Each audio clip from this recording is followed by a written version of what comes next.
Bonsoir. Vous aviez une bonne journée? Vous êtes reposé?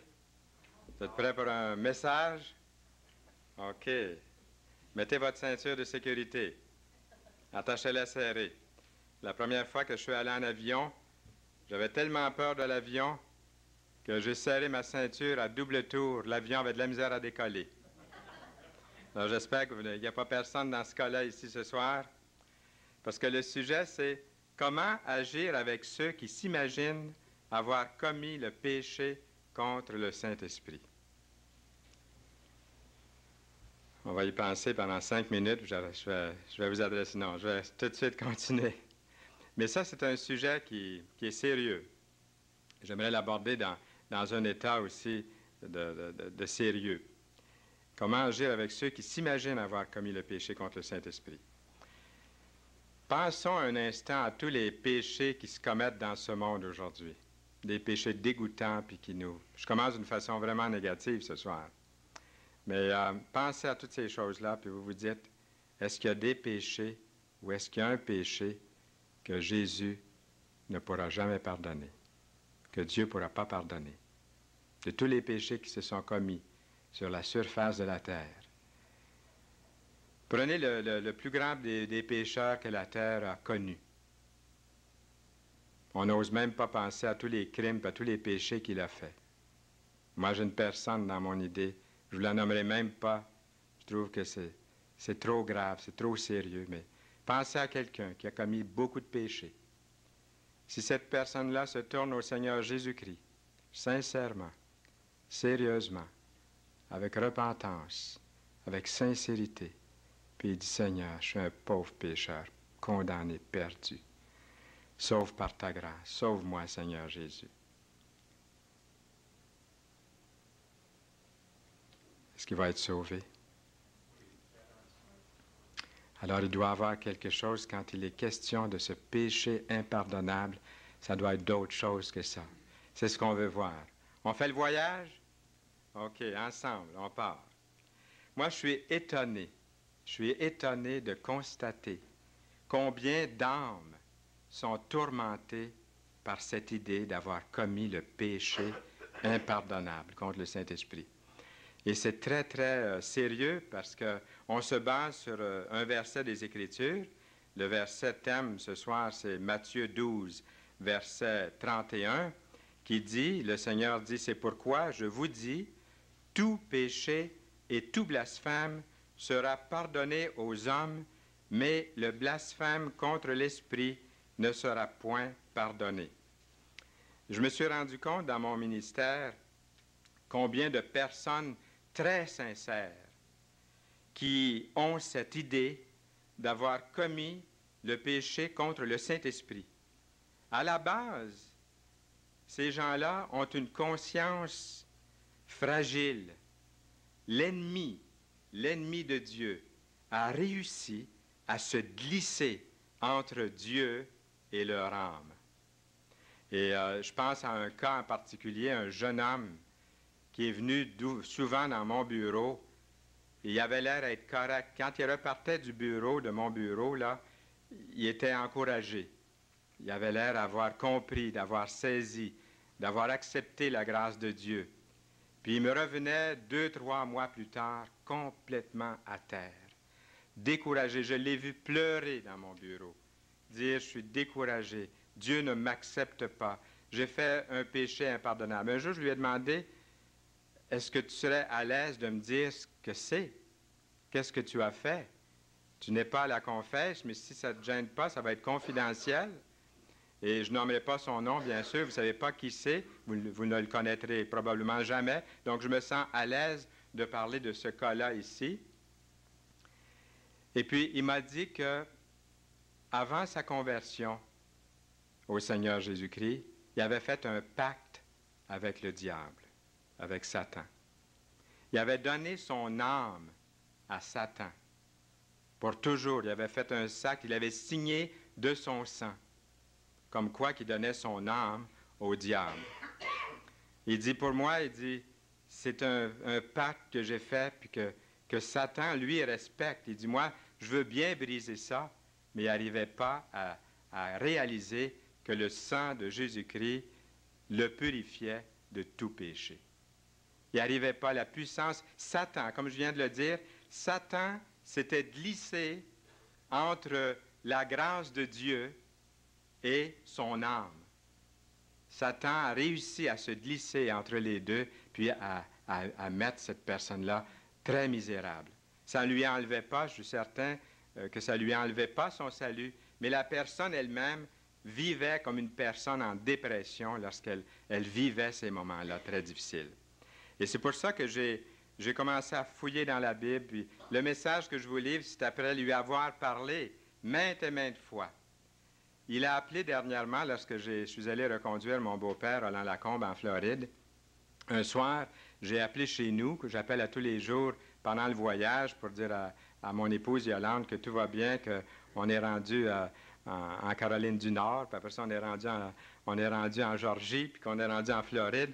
Ça ne va pas rêver un petit peu ce soir que je parle de ces palmiers-là, puis du beau soleil, puis tout ça? Alors, je l'appelle, puis un soir, je l'ai appelé. On a 2 lignes à la maison, puis elle a mis la ligne en attente. Elle m'a dit, c'est un tel qui est sur la ligne. C'était justement ce jeune homme qui a eu tellement de misère. Ça faisait longtemps qu'on n'avait pas eu de nouvelles de lui. Il était sur la ligne. J'ai dit, comment va-t-il? Elle a dit, il va bien. Alors, les dernières nouvelles sont bonnes, mais ça a pris des années. Puis des fois, je m'attends encore qu'il va revenir lorsqu'il revit ces moments très, très difficiles. Comme je disais, il est très difficile de persuader ces âmes de leur erreur, parce que c'est une erreur. Elle vous cite toute une série de passages bibliques. Et un des passages favoris de ces personnes qui sont fragiles, dont la conscience est fragile, c'est basé sur 2 Pierre 2, verset 20. Ça semble être général. En général, on va citer ce verset-là. Ce verset qui dit « Si, après s'être retiré des souillures du monde, par la connaissance du Seigneur et Sauveur Jésus-Christ, ils s'y engagent de nouveau et sont vaincus, leur dernière condition est pire que la première. » Et ça, c'en est un verset parmi d'autres que souvent ils vont citer. Ce sont des personnes qui connaissent bien la parole, qui vont être tourmentées par ce mal. Qu'est-ce qu'il faut répondre à ces gens-là? Comment faut-il agir? J'ai appris que, premièrement, il faut répondre à ces personnes-là avec beaucoup d'affection, beaucoup de compréhension. Leur signaler que la plupart des gens dans le monde aujourd'hui, avec la moindre instruction, ont une certaine connaissance de Jésus, pas vrai? Qui aujourd'hui n'a pas entendu parler de Jésus-Christ? Et même, il y a des gens qui étudient à l'université qui sont très érudits. Ils ont une très grande connaissance de Jésus-Christ. Ils ont une connaissance du Seigneur Jésus-Christ, de Dieu. Avoir une bonne connaissance du Seigneur ne veut pas dire, n'est-ce pas, l'avoir accepté comme Seigneur de sa vie, comme Sauveur, pas vrai? On peut avoir une connaissance de lui sans être son disciple, pas vrai? On peut même croire puis enseigner ce qu'il a enseigné sans vraiment y adhérer nous-mêmes. Le seul remède, c'est encore que nous leur montrions par la parole de Dieu le contraire de ce qu'elles affirment. Puisqu'elles connaissent la parole de Dieu, il faut les guider dans la parole de Dieu. Je dirais qu'il y a 3 choses que j'aimerais mentionner. Il y en a plusieurs autres, mais je vais en mentionner 3 grandes choses. La première chose, c'est d'attirer leur attention sur ces choses qui ne sont pas le péché qui mène à la mort. C'est pour ça que ma question du début, tantôt, quand on a fait le petit exercice ensemble, si le plus grand pécheur de la planète arrivait avec toutes ces saletés, puis tous ces crimes, puis ces pourritures devant Dieu, puis sincèrement tombait à genoux devant le Seigneur et disait « Sauve-moi, Seigneur. Je crois que ton sang m'a purifié de tout péché. » Est-ce qu'il pourrait être sauvé? C'est important de répondre à cette question-là au début. Le sang de Jésus nous purifie de tout péché. Même si j'avais été la seule personne sur cette terre, le Seigneur serait venu donner sa vie pour vous, pour moi, tellement il nous aime. Jésus a dit, en ce qui concerne d'attirer l'attention sur ces choses des péchés qui ne mènent pas à la mort, il y a Matthieu 12, 31 qui dit « Je vous dis, et c'est Jésus qui parle, tout péché et tout blasphème sera pardonné aux hommes. » Une citation du Seigneur Jésus-Christ. Et pendant que j'écrivais ce verset-là dans mes notes, il y a un verset qui était dans ma tête depuis plusieurs jours. Puis je n'arrivais pas à savoir même à ce point-là si c'était un commentaire que j'avais lu ou si c'était un verset de la Bible. Est-ce que ça vous est déjà arrivé de dire, est-ce que c'est un verset de la Bible ou si c'est un commentaire ou si c'est quelqu'un qui a dit ça? Puis là, vous fouillez dans vos concordances, puis vos concordances ne sont pas assez savantes pour vous le trouver. Puis là, vous êtes mal pris. Fait que demandez à Apollo ce que j'ai fait. Amen, amen, brother. L'ordinateur. Alors, je suis allé à l'ordinateur, puis j'ai rentré toutes sortes de choses pour essayer de trouver ce fameux verset qui me trottait dans l'esprit depuis 3 semaines. Puis en préparant le message, il est devenu plus fort, le verset. Alors, j'ai rentré toutes sortes de choses, et c'est quand j'ai rentré les 4 mots « Je ne désire pas ». L'ordinateur a fait « ping ». Le verset était devant moi. J'ai dit « le v'là ».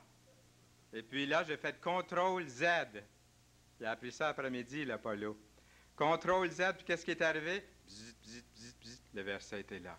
Écoutez bien, vous voulez l'entendre, le verset? Il est dans Ézéchiel. C'était pas un commentaire, c'est pas un homme qui l'a écrit, c'est la parole de Dieu. Il était dans Ézéchiel, chapitre 18, verset 31. Un beau verset qui n'est pas long, mais qui en dit pour toute l'éternité. Le Seigneur dit ici, « Rejetez loin de vous toutes les transgressions par lesquelles vous avez péché. Faites-vous un cœur nouveau et un esprit nouveau. Pourquoi mourriez-vous, maison d'Israël? » Et j'ai souligné surtout les mots qui suivent, et c'est ça qui m'a aidé à trouver le verset dans l'ordinateur. « Car je ne désire pas la mort de celui qui meurt, dit le Seigneur l'Éternel. Convertissez-vous donc et vivez. Convertissez-vous donc et vivez. » Ah, ça c'est la parole de Dieu, l'amour de Dieu. On sait bien que Dieu n'accepte pas les transgressions puis le péché. Il veut nous donner un cœur nouveau, il nous appelle à la repentance et il ne désire pas la mort du pécheur.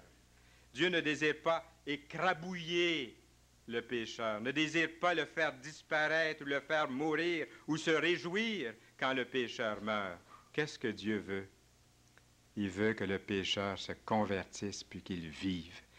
Dans Deutéronome, c'est marqué « Choisis la vie ». Choisis la vie. Alors, c'est ce verset-là qui me trottait dans l'esprit et je pense bien qu'il se marie bien avec ce qu'on est en train de voir ici ce soir. Aussi, il faut démontrer à cette personne, toujours dans cette idée de montrer les péchés qui ne conduisent pas à la mort, il y a un verset dans 1 Corinthiens 6, verset 9, qui dit ceci, « Ne savez-vous pas que les injustes n'hériteront point le royaume de Dieu?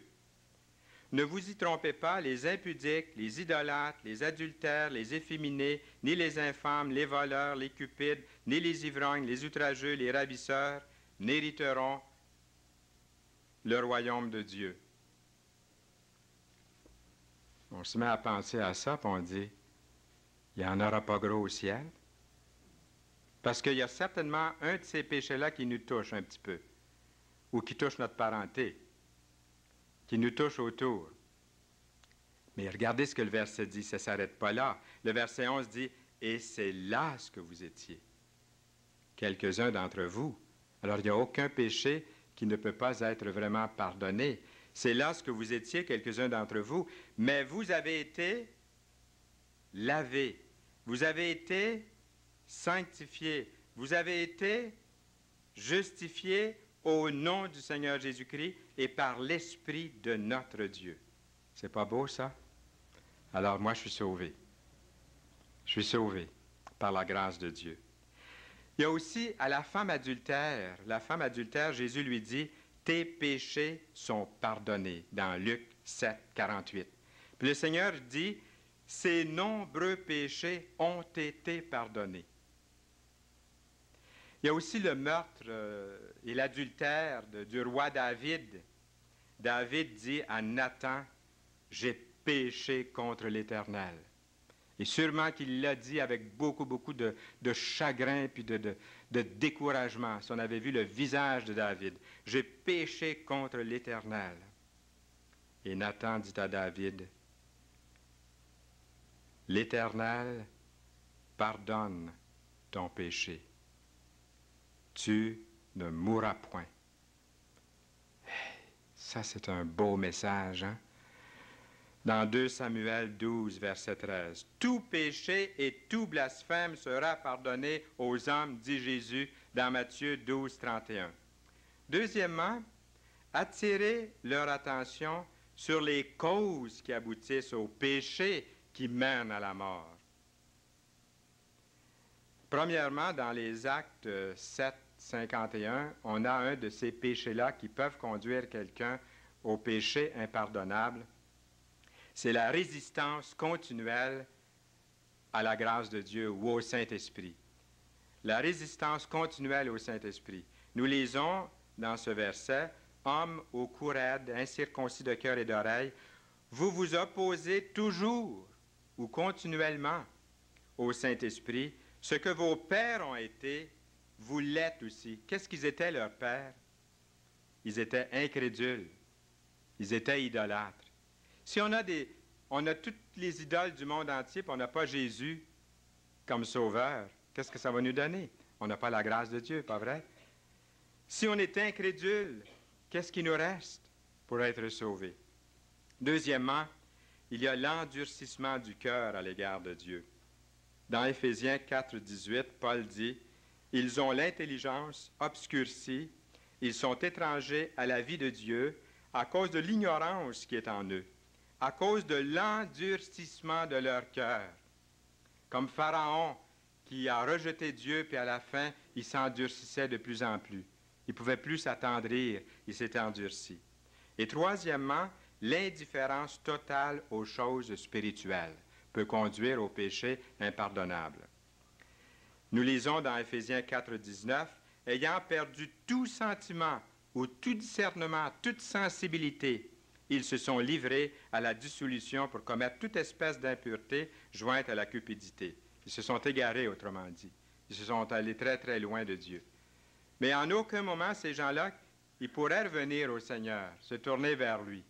Mais ça, ce sont, comme j'ai dit, il faut attirer leur attention sur les causes qui pourraient aboutir au péché qui mène à la mort.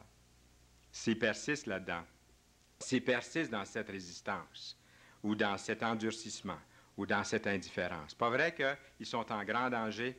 Je pense que les lumières rouges s'allument tout le temps, là. Pendant tout le temps qu'ils résistent, il y a les lumières qui flashent continuellement devant leurs yeux. Ça devrait être un signe de se tourner vers Dieu. Mais il y en a qui vont s'endurcir davantage. Mais s'ils voulaient se tourner vers Dieu, un Dieu de grâce, un seul pécheur qui se convertit, qu'est-ce qui arrive dans le ciel? C'est la joie. On ne peut pas entendre. Un jour, on va peut-être entendre ce que c'était quand vous vous êtes converti. Aimeriez-vous entendre ce que c'était quand vous vous êtes converti? C'est Jacques, ton nom? Réal.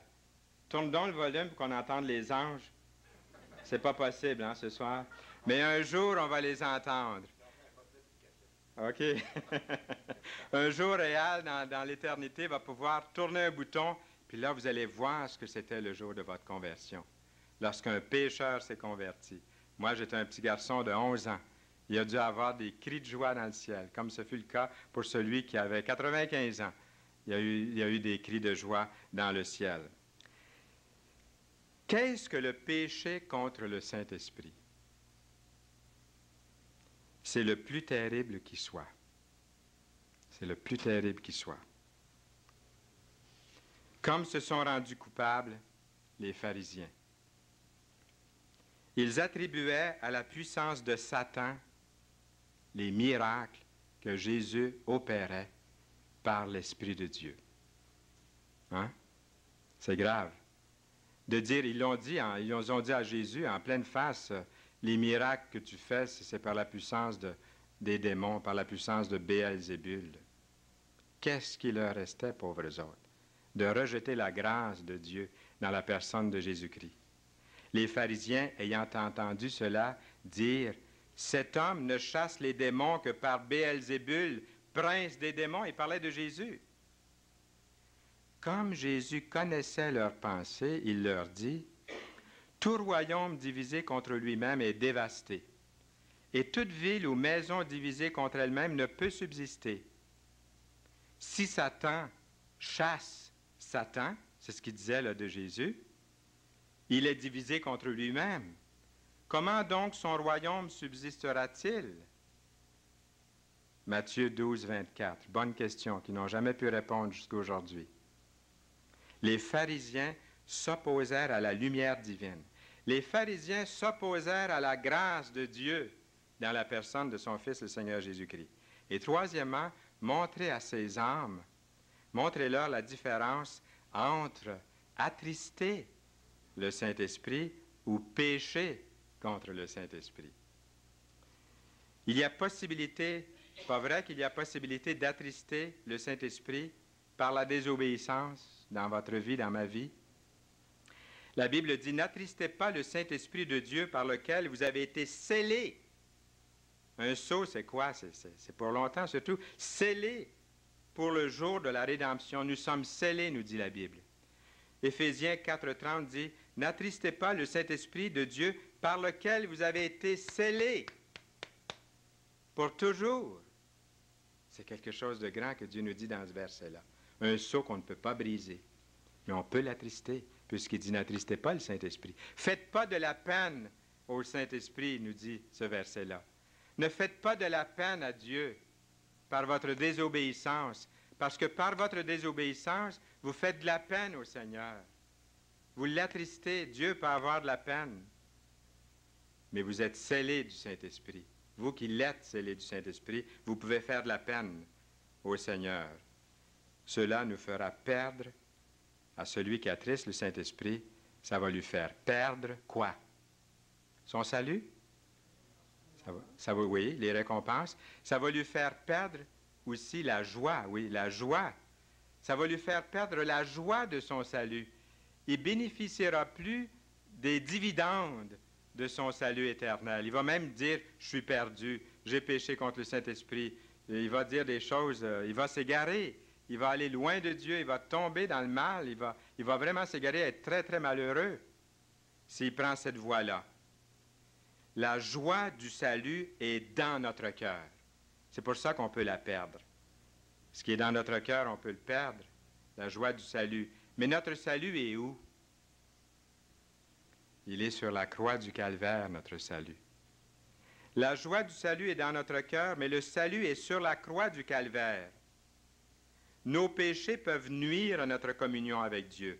Qu'est-ce que David dit dans le psaume 51, verset 12? Il dit ceci, « Rends-moi la joie de ton salut. » Rends-moi la joie de ton salut, dit David dans le psaume 51, verset 12. Et il dit, « Et qu'un esprit de bonne volonté me soutienne. » Le salut vient de Dieu et non de moi. C'est pour ça qu'il est si puissant, si grand, si éternel. Est-ce que ça vous réjouit, ça? C'est vrai, c'est réjouissant. Deuxièmement, le chrétien peut être en danger d'éteindre l'esprit. On peut attrister l'esprit, mais on peut aussi éteindre l'esprit, c'est marqué dans l'Écriture. Le passage dit, « N'éteignez pas l'esprit » dans 1 Thessaloniciens 5, verset 19. Mais ici, ce verset-là ne se rapporte pas à la personne du Saint-Esprit, mais aux opérations du Saint-Esprit. Ça veut dire, ne laissez pas s'éteindre le feu sacré en vous. Comme Paul qui dit à Timothée, « Ne néglige pas le don qui est en toi. » C'est-à-dire, ou rallume le don qui est en toi, qui t'a été donné par prophétie avec l'imposition des mains de l'Assemblée des Anciens dans 1 Timothée 4, verset 14. À ceux qui sont tièdes, à ceux qui sont sans feu, sans chaleur spirituelle, il faut leur dire, « Repentez-vous et revenez. » C'est ça qu'il faut leur dire. Satan s'efforce de placer le chrétien faible dans la position du coupable, afin de pouvoir l'accusé, coupable, je t'accuse devant Dieu. Et là, le chrétien tout tremblant oublie la grâce de Dieu pour lui. Leur faire remarquer qu'elles ont eu le malheur d'attrister le Saint-Esprit. Leur montrer qu'elles n'ont jamais attribué à Satan les miracles que fait Jésus. Je pense quand j'ai dit à mon ami, est-ce que tu as déjà dit que tout ce que Jésus faisait, c'était fait par la puissance du diable? Même lorsque tu as donné ton âme au diable, il dit non. Il dit, je crois que les miracles que Jésus a faits, il les a faits par la puissance de Dieu, même si j'ai donné mon âme au diable. Son péché peut être pardonné. Son péché peut être pardonné. Jésus a dit, tous ceux que le Père me donne, qu'est-ce qui va leur arriver? Viendront à moi. Puis ensuite, Jésus dit, je ne mettrai pas dehors celui qui vient à moi, dans Jean 6, verset 37. J'aimerais vous inviter à regarder dans le livre de Zacharie. Nous avons une belle illustration ici, une vraie histoire de quelque chose qui ne s'est pas passé sur la terre, mais qui se passe dans l'éternité, qui se passe dans l'autre monde. Puis on a un récit. On peut dire qu'il y a des gens, des fois, qui nous disent, êtes-vous allés là, vous autres, pour savoir ce qui se passe en haut? Bien, vous en avez une histoire au moins ici, là, dans la Bible. Il y en a plusieurs, mais il y en a une ici, une belle. C'est dans Zacharie, chapitre 3, verset 1. Zacharie 3, 1. Ici, il est question de Josué, qui est accusé devant le tribunal de Dieu par nul autre que Satan, s'il vous plaît. Connaissez-vous une autre histoire semblable? Job. Hein? Job. Satan accuse Job devant Dieu. Mais ici, vous avez Josué. Il a probablement fait la même chose pour vous. On n'en est pas toujours conscient. Satan qui vous accuse devant Dieu. Ton enfant pense ci, puis ton enfant fait ça. Heureusement que le sang de Jésus-Christ nous purifie de tout péché et que son ministère, à la microseconde près où je vous parle, c'est un ministère d'intercession. Autrement, une fraction de seconde, puis on serait perdu, mais son ministère est incessant pour chacun de nous. Il plaide, il gagne toujours sa cause par son sang, versé pour nous. Nous avons ici l'histoire. Josué, qui est libéré par la puissance de Dieu. Josué, le souverain sacrificateur, debout devant l'ange de l'Éternel et Satan qui se tenait à sa droite pour l'accuser. L'Éternel dit à Satan que l'Éternel te réprime, Satan, que l'Éternel te réprime, lui, c'est-à-dire Josué, qui a choisi Jérusalem. Vous vous souvenez ce que Jérusalem veut dire? Ça veut dire la cité de la paix. Josué a choisi la cité de la paix. Comme enfants de Dieu, nous avons choisi le Seigneur. Nous avons choisi le prince de la paix. N'est-ce pas là un tison arraché du feu? Oui, Josué est un tison arraché du feu. Or, Josué était couvert de vêtements sales et il se tenait devant l'ange. L'ange, prenant la parole, dit à ceux qui étaient devant lui, « ôtez-lui les vêtements sales. » Puis il dit à Josué, « Vois, je t'enlève ton vêtement sale. » Est-ce que c'est ça qui est écrit dans votre Bible? Qu'est-ce qui est écrit dans la Bible? « Je t'enlève ton iniquité, » il dit à Josué, « et je te revêts d'habits de fête. » Au verset 5, je dis qu'on mette sur sa tête un turban pur. Et ils mirent un turban pur sur sa tête. Et ils lui mirent des vêtements. Et remarquez le verset le plus important de tout ce contexte. L'ange de l'Éternel était là. Et moi, je crois que dans la Bible, dans l'Ancien Testament, quand il est dit « l'ange de l'Éternel », ça veut dire Jésus-Christ. Je crois à la préexistence du Seigneur Jésus-Christ. Alors ici, lorsqu'il est dit « l'ange de l'Éternel était là », c'est comme s'il était écrit « Jésus était là », plaidant la cause de Josué. Dieu, chers amis, chers frères et sœurs, Dieu n'accepte aucune condamnation de la part de Satan pour le plus petit de ses enfants chéris. Amen. Plus fort que ça? Ah oui, il faut être convaincu de ça, là. Autrement, je recommence mon message, puis j'arrive pas à bel oeil ce soir. Là. C'est un message important, ça, là.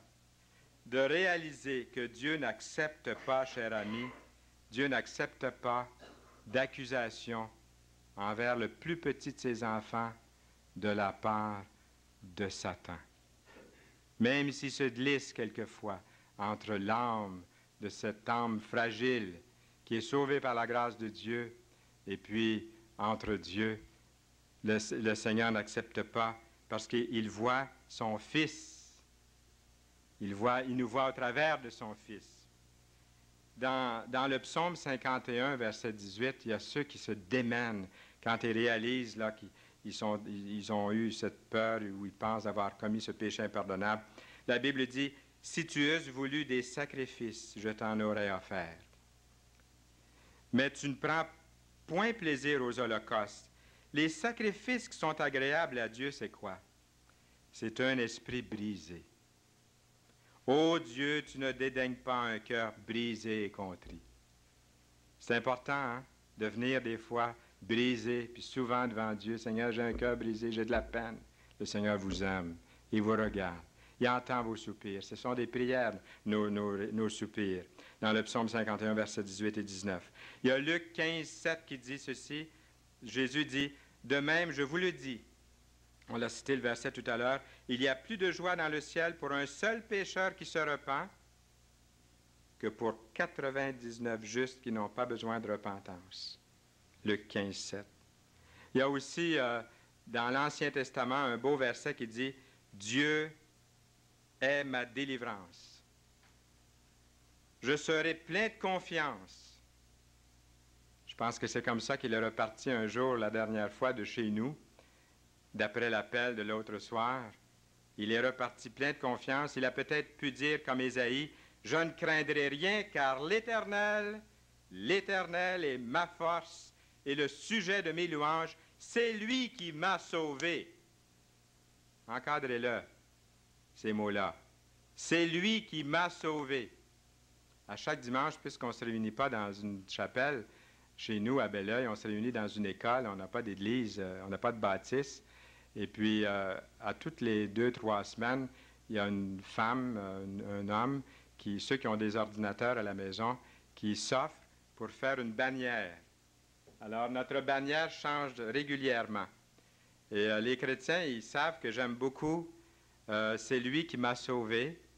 Et ils savent aussi que j'aime beaucoup le verset dans le psaume 18, verset 20, je crois qu'il dit « Il m'a sauvé parce qu'il m'aime ». C'est écrit quelquefois dans les psaumes. Et de ce temps-là, c'est ce verset-là qui est devant l'Église, qui est devant l'Assemblée. Ésaïe dit « C'est lui qui m'a sauvé ». Vous puiserez de l'eau avec joie. Où? Aux sources du salut. Je répète ça. Vous puiserez de l'eau avec joie. La joie du salut de Dieu, là. Vous puiserez de l'eau avec joie. Dans quoi? Dans le puits des sources du salut. C'est ce que je souhaite pour tous les chrétiens. Un puits inépuisable. Dans le psaume 13, versets 5 et 6, « Moi, j'ai confiance en ta bonté, j'ai de l'allégresse dans le cœur, à cause de ton salut. Je chante à l'Éternel, car il m'a fait du bien. » L'eunuque des Actes 8, verset 39, « Joyeux, il poursuivait sa route. » Je pense que tous les chrétiens connaissent les 3 grâces de Dieu. La foi, l'espérance et l'amour. Mais la plus grande de ces choses, c'est l'amour. Ça, ce sont les 3 grâces. Mais très peu de chrétiens ont entendu parler des 3 attitudes pour nous aider à comprendre ce message que nous avons entendu ce soir. Les 3 attitudes, les mêmes mots reviennent ici au moins à 2 reprises, l'espérance, la joie, la paix. Trouvez-vous que ça fait du sens? Vous voulez avoir la référence? Bien sûr que oui. On a l'autre référence. Pourquoi est-ce qu'on n'aurait pas celle-là aussi? Alors, prenez-le bien en note. Que le Dieu de l'espérance vous remplisse de toute joie et de toute paix dans la foi. Ah, c'est encore par la foi Que le Dieu de l'espérance vous remplisse de toute joie, de toute paix dans la foi, pour que vous abondiez en espérance par la puissance du Saint-Esprit. Dans Romains 15, verset 13. Voilà les 3 attitudes devant le plan du salut merveilleux de Dieu pour chacun de nous. Chers chrétiens de la TUC, que le Seigneur soit votre bénédiction, votre espérance, votre joie, votre paix, et que ça devienne une attitude quotidienne dans la foi. On applaudit? Non, non, non. Mais moi, j'aurais envie de dire merci Seigneur pour cette grâce infinie qu'il fait pour chacun de nous. Alors que Dieu vous bénisse abondamment et repartez avec un cœur joyeux. On l'a vu dans les 3 attitudes. Les 3 attitudes, ça fait partie, la joie fait partie de ces 3 attitudes. Et si on pense qu'on a fait un péché qui est impardonnable, comment est-ce qu'on peut être dans la joie? Comment est-ce qu'on peut avoir une attitude? Si on a commis un péché, on sait quoi faire. Si on a attristé le Saint-Esprit, on sait quoi faire. Si on l'a contristé, si on a éteint les opérations du Saint-Esprit en nous, on sait quoi faire. C'est de retourner avec un cœur brisé. Il ne dédaigne pas un cœur brisé. Il va vous recevoir. Il va essuyer vos larmes. C'est un autre sujet pour la prochaine fois, essuyer les larmes. Un message là-dessus. Comment Dieu va essuyer les larmes. Peut-être une autre fois. Que Dieu vous bénisse abondamment pour sa plus grande gloire. Seigneur, nous voulons te bénir, te louer. Merci pour mes frères et sœurs d'ici et d'un peu partout dans cette province. Une nouvelle journée commence demain. Nous voulons te confier cette semaine, te confier le restant de cette journée et te prier de nous rappeler ces grandes vérités et d'aider ceux et celles qui sont éprouvés dans leur âme, qui ont cette crainte, cette peur, ce manque d'assurance, ce manque de joie, que nous puissions les aider. Au nom précieux pour la gloire de Jésus-Christ. Amen. Amen.